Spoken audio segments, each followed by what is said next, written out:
I wish I was surrounded. I wish I was surrounded in those areas where you see the nice trees and enjoy the nice breeze and say a friendly hello to a neighbor without the fake smile of the teeth. I'm surrounded in an area where a bike can be left off the chain for a minute without constant surveillance over it. I'm surrounded where mama doesn't have to waste that extra money on buying that jungle gym to connect in the backyard because she knows that the neighborhood park is a jungle. A surrounding where we're not fighting by colors red versus blue, but we're united by colors red, white, and blue. A surrounding where the most filth that comes out someone's mouth is politics. A surrounding where buying the gun is as hard as surviving the bullet.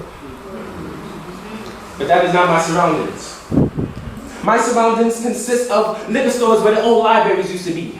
Teenage mothers feeding their babies from the same hand in which they get fed.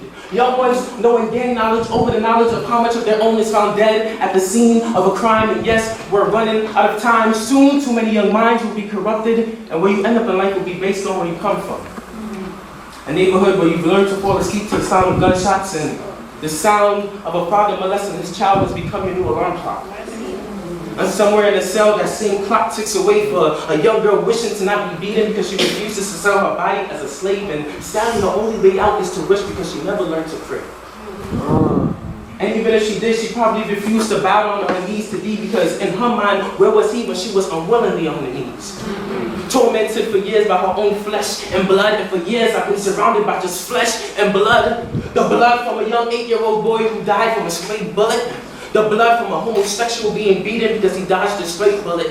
The blood from a drive-by and hit and run, and I can see the blood walking through the streets of society, noticing that non-justice and cruelty creates my poetry, praying that one day it changes the cycle of my surroundings.